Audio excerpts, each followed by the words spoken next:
So it looks like all those things that I found in the TBC store were right. But at least some of them. It looks like we're going to be getting a 58 boost, a mount this time that looks quite different. No, not really. It looks about the same. It's just a different recolor. But it looks like this time we're actually getting a flying mount. Now, they've got them differentiated between classic, but something tells me this may be a Mist of Pandaria mount. We get a little pet. We get 2 pets this time as well, which is different. We get a Hearthstone, just like we had the Illidan Hearthstone, the Dark Portal Hearthstone, if you will. And then the fabled Phase Hunter mount, which is what took Spit out of the game. Ironically, this one looks better in my opinion. But something else that caught my eye is this is technically the normal edition, or the heroic edition, if you will. And it looks like the difference, like clearly the only difference between the regular edition and the heroic edition is quite literally a character boost and 30 days of game time.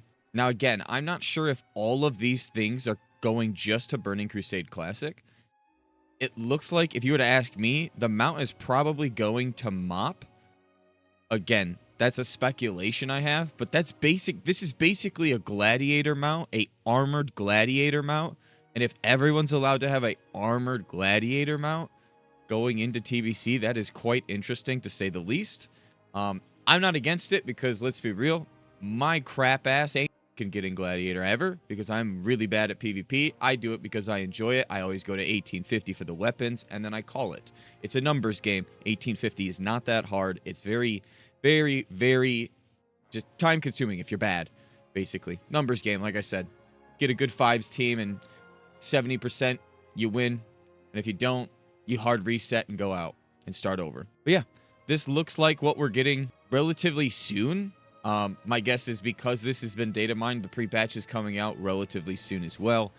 Again, we don't have a date. Blizzard really hasn't talked to us about anything like this. It's not like I know some insider information. It's not like any content creator knows some insider information. So if they tell you they do, it's just grifting, and don't listen to them, basically. It's all clickbait. It's all for views, and it's all for money. The very pennies of money that they strive to have off of World of Warcraft. But something else that's different in this one is the addition to these bundles. It appears there'll also be a solo purchase. Now, last time we were able to purchase a 58 boost without all the crapola in the background, but it was only 1 per account. Actually, I don't even know if we were allowed to pick specifically just the boost. I think we had to buy the pack where we got the mount, the toy, and all that crap because every one of my characters got it. Or maybe it was just so close, monetization-wise, it made no sense to physically just buy the 58 boost.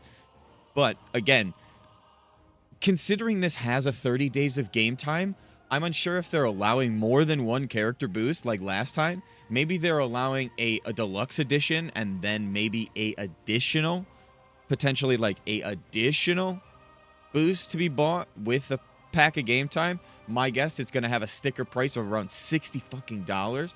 A price of a AAA game, which is insane to me just for some data transfer. Again, the mount looks better this time in my opinion. This little Exodore toy,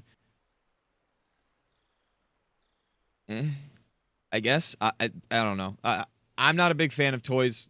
Don't hate me. This is probably why I don't like Mop. It's just all the little tinkery toy and Pokemon going on. Regardless, different strokes for different folks. That's all I've got to say. But I mean, I waited a little bit just to see the comment section juice up, just because I thrive from people seething, and it's fucking hilarious, honestly. People keep buying the same expansions. Why wouldn't they keep selling them? I mean, again, when I saw this in the store files back about a month ago, when I found the 58 boost, the potential of the classic era transfers, which they still haven't communicated with us about that. So people like myself, San Medina, we're all leveling on era. Why? Because we have a feeling that if they don't give us GDKP and TBC, TBC is going to have a very shortcoming. A lot of people recently have been coming onto my stream, twitch.tv/MincyTV, have been coming onto the stream and talking about yo, do you know if TBC is going to have GDKP? And it's always the same answer. I have no clue. They don't talk to us. They do not talk to content creators. They don't talk to people like me. And if they do talk to people like me, we can't talk about it. They don't talk to people like us. But it's always the same answer. I'll have one character going into TBC. Then if they allow era transfers, I'm just going to transfer all my characters and keep them on classic era, because I have regret from last time when I decided to take my full Bis Warlock with Atiesh and my full Bis Warrior that had THC and all these things and the bug mount. I took it to Mop and it's just rotting there, because let's be real, if you're still playing Mop, good for you. Holy crap, good for you. Armored Gladrakes, Armored Netherdrakes, Glads in shambles. Also, funny how much better the classic mounts look than the retail versions. Genuinely, if this is not, if this is just a, if this is actually your classic mount, that's actually insane, because no one's going to want to do the Netherdrake reputation. And then let's also talk about the fact that, like, it does look a slight different. Actually, no, they look about identical, like, right? No, they look different. They look different. Look at the feats. Look at the little feetsies. It looks like the armor itself is slightly different. So yeah, this is definitely the retail version. And obviously you can see the difference. It's a crappy image because it's so fucking small quality, because Wowhead likes to data mine the crappiest things. Let's look at a few more comments. Here for the complaints, dude. Me and you both, Mano. Me and you both. A lot of people think that since Mop, they allowed monks to be boosted, that they're going to allow Draeni and Draeni Shamans and Blood Elf Paladins this time around. I'm still, like, open to it myself. I'll probably have a Paladin just to have gold, just to have raw gold. I've recently been leveling a mage on stream, and I just about finished up the ZF route of the mage itself, and we're looking to go into Sunken Temple and then ZG myself. So I basically have my gold covered, because in pre-patch, I'm just probably going to take care of boost people.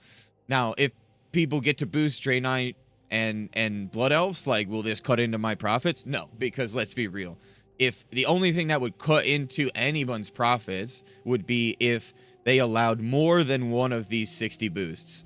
And at that point, some people may figure out that it's cheaper, I hate to admit this, that it's cheaper to buy gold to get boosted in game by people. I hate saying that out loud.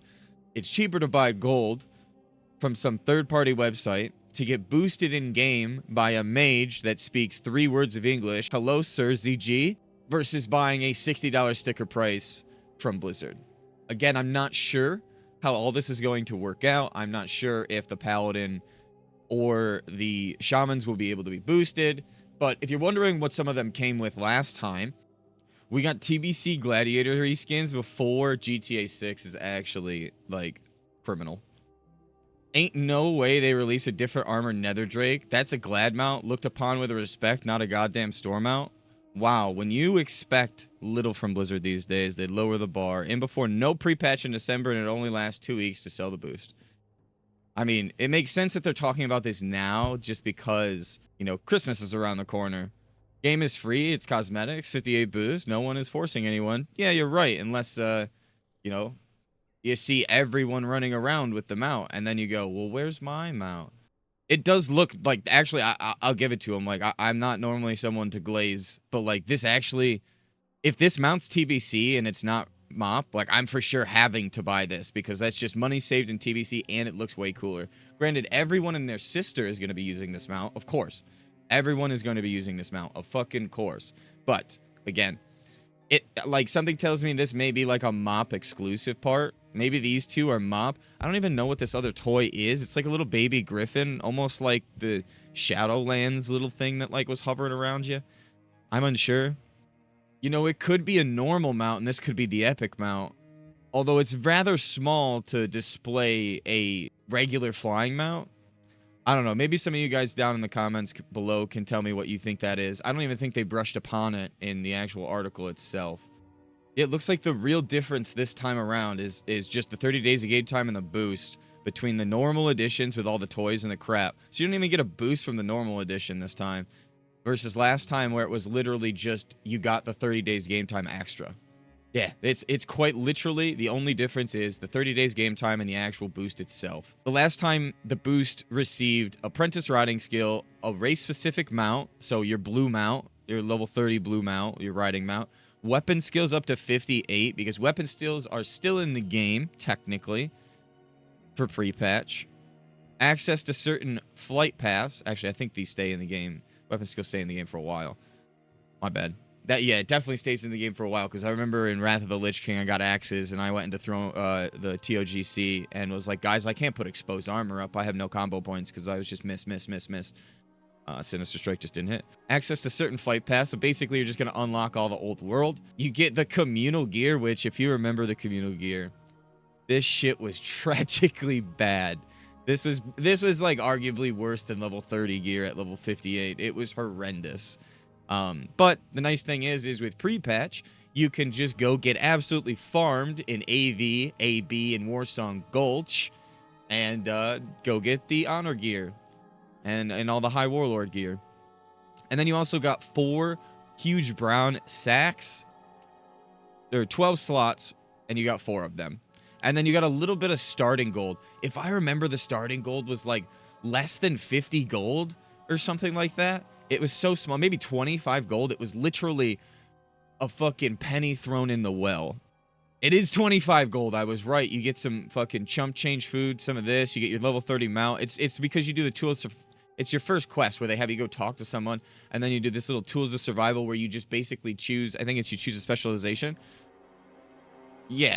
You open the little box they give you, and you put a weapon on from the box. Yeah, and then certain classes get certain things. Rogues get all their little niche things. Shamans get onks. Now, you could boost a shaman on the horde, not the alliance. And the same thing if you're going like, wait, they're showing shamans and paladins on this. No, it's because literally you could boost an alliance paladin, you could boost a horde shaman. It's not the vice versa. So, 5 infernal stones, sick. I can't believe I get to save literally like 5 silver. That's awesome. But yeah, and then there's the combat training where you get to go speak to a class trainer, and then you get sent to, then you do your talent points. Holy shit, I'm jumping the gun really here hard. And then you get sent to the Dark Portal as part of the, like, chain to lead you back into the game, because at 58, you can go through the Dark Portal. But good God, if you try to go through the Dark Portal as melee with that communal gear, hats off to you.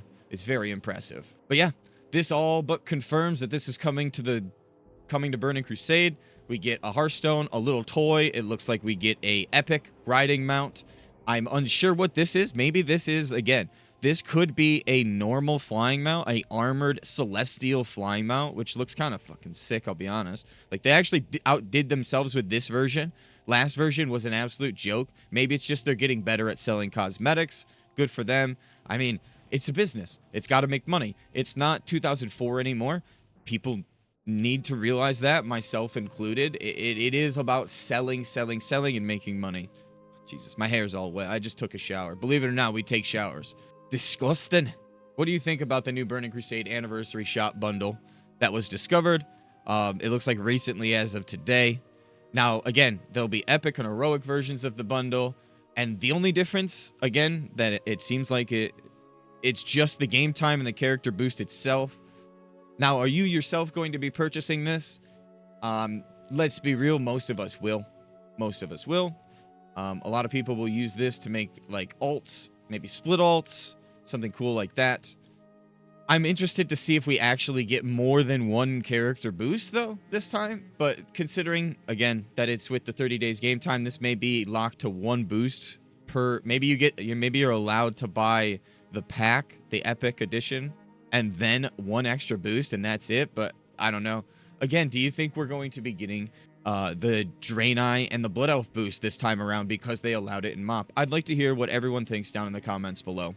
This is a little bit of a news video. We're getting into more TBC content. Don't you worry. I've got a lot on my plate right now. I am maintaining working. I'm streaming. A lot of sleep is getting sacrificed, so I'm trying my best to keep everything in order. I have tons of TBC farm videos coming out very soon, and a little sneak preview. We're going to have a podcast with Guide MMO and a few others coming very, very soon, which we will be streaming on both of our Twitches and potentially the YouTubes, and then uploading the video to YouTube. So if it's something that you're interested, don't forget to subscribe, like the video, share to others, and until next time, take care.